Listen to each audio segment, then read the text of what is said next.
guest is Natalia, and Natalia just got a job at a startup as a head of customer success at Gorgias. Prior to Gorgias, she was working as a scale customer success manager at Slack and at Astro Technology, which was acquired by Slack. So you were reached out by the recruiter from the company, from Gorgias, based on the recommendation of the CMO who was attending the same course as you. Can you describe briefly what was your interviewing process like? The interview with the recruiter, and then with the hiring manager, then with the team, with the board of directors, like? Yeah. So I had a screening interview with a recruiter. After that, I had a call with the CEO. After that call, he gave me a case study to do. So after that, I presented that case study to him. After that, I had 2 calls with different team members, including the co-founder and the person who is leading their success today. And after that, we had like a final call with CEO again. So 5 or 6 interviews total. Mm-hmm. And what types of questions did they ask you? Yeah, so recruiter was pretty like general as usual. She asked about my experience, whether I had experience with the tools that I just mentioned, whether I had experience of leading the team, hiring the team, developing the team. Also like what programs I have experience of working with, as in like webinars, email campaigns, and things like that. So it's pretty much like, as always, they have a list of boxes they need to check. And if you check like the majority, you pass. So after that with CEO, I think for him, cultural aspect was important. He was asking me questions around like, values and you know what I'm looking for, and what I stand for. And also he was he did actually a very interesting thing. So he, out of all my experience, he picked just one area and he started to dig deeper. So he picked just one project, one-to-many project, which he thought would be relevant to them. And he started to like, you know, ask more. So why, how, what numbers, what impact. So that I thought was very interesting. I think it's a very interesting technique, even for me to use in the future. So I think, yeah, a side tip. So having a couple of projects in mind, like when you're prepping for an interview, that will be your, like, you know, business card that you can showcase and talk about in and out. I think it's a good thing to have as you're prepping for interviews. So after that, yeah, the case study was they shared some data, and I had to, based on that data, make suggestion on the strategy for the company for my area for the next year. So after that was done, we like he would ask me 5,000 questions around why and what and how, but that was specifically based on the use case. And when I talked to team members, it was again more on a cultural fit. You know, I don't know what I like, what I don't like, and just lightweight things like that. In terms of the specialists, people who are new to the customer success, like associates, what's important for startups for a company from these candidates? I just think culture is still important. Cultural fit. Attitude. I don't know if we'll put that in the cultural bucket or not. But yeah, like owning things and feeling that this is your company. And I think situations in your previous life, if you don't have any customer success experience, then situations in your previous jobs where what you did would at least somewhat similar to what a customer success manager would be expected to do. So like thinking through those examples, Can you provide a couple of examples even of if that? you didn't have an official customer success title, but you were an advocate for your customer once, and explaining that would be one idea. Or if you're applying for scale, have you ever done an email campaign where there were like, I don't know, hundreds of people involved? If so, then again, thinking through that and explaining the impact, explaining the how you did it, that would be something I would go for. What was important for you when you were accepting the offer from Gorgias? Mm-hmm. A couple of things. Number one, founders. I believe that, like, well, at least I myself, I join founders, not companies.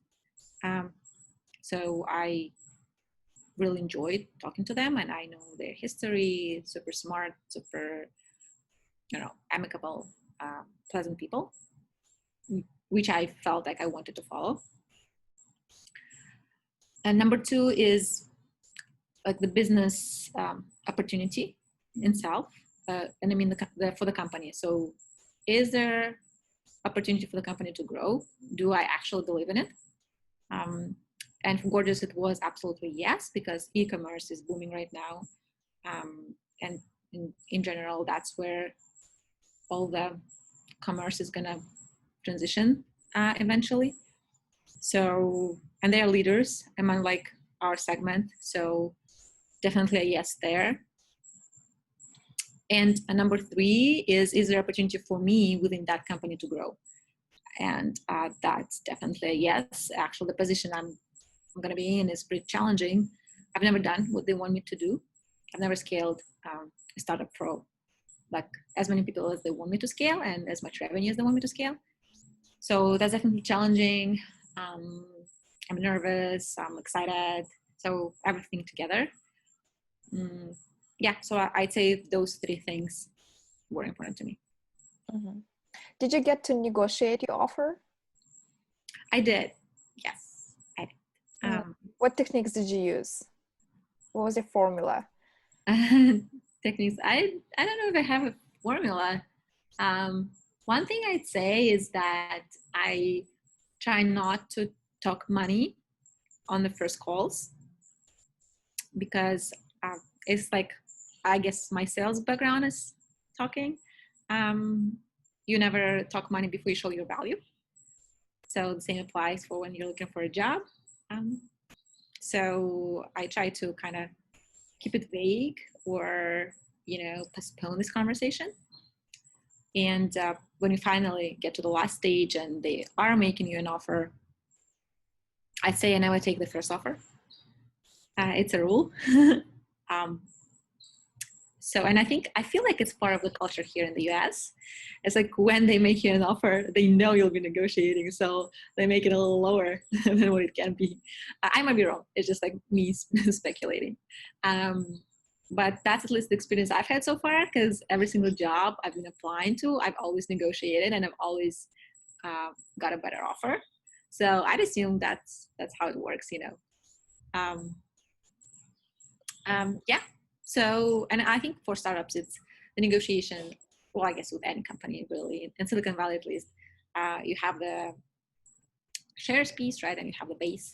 So there's always like room to either get less base but more shares, or the other way around. So you just play with the numbers and you offer what you think you deserve, and you explain why. I think one thing that is very important to applying when you negotiate is to give the reasons why. For example, like they say, okay, you're going to be like, we're offering you like whatever, 100K. Like when you are replying to that, you can't say, hey, no, I want 120, right? You should explain why. Like you should say, hey, look, the average market is this. Here is the report that shows this. My experience is this. Because of that, I think the fair offer is 120. So explaining the whys, and also make it in a very positive way, because you don't want to start off the wrong foot, right, either. So saying like, always emphasizing how excited you are and how great of a fit you think it is, and like you'll be like happy to join. It's just like one little thing that's missing. You know. 20K. Yes. Just a couple of keys that are missing, from this to be the best offer of your life. So something like that. Did you get to negotiate something like extra special? For example, like I want to work from home, like on Fridays or something like that. Something that's not usual, but No, I think their like work from home policy was pretty acceptable for me. Um, I I'd say the only thing that might be unusual is the starting date. I wanted it to be postponed, because I wanted to invest with Slack. So that's the only thing that I'd say, they have to compromise on, because obviously, like whenever hire happens, you want the person to start ASAP. So I'm really grateful they were able to, uh, yeah, to compromise. is Gorgias on the hiring freeze right now, or they are hiring? They're hiring actually. Yeah, the business is doing really well, surprisingly, but there are some industries that are like actually prospering, in the light of the situation. Right, Slack actually is one of them. Slack is hiring as well, so if you guys are interested, um, I'll be at Slack till June 2nd, so let me know. I can make a referral. Yeah, but Gorgeous is hiring as well, um, which is really promising.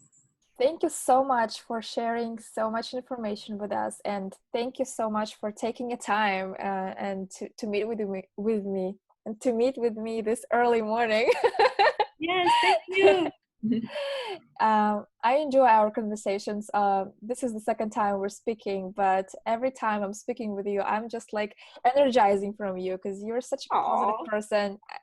That's true. And I just wanted to say that out loud to all the people out there that your mindset is amazing. I think that, I'm learning from you, and I hope that, people who are watching also learning.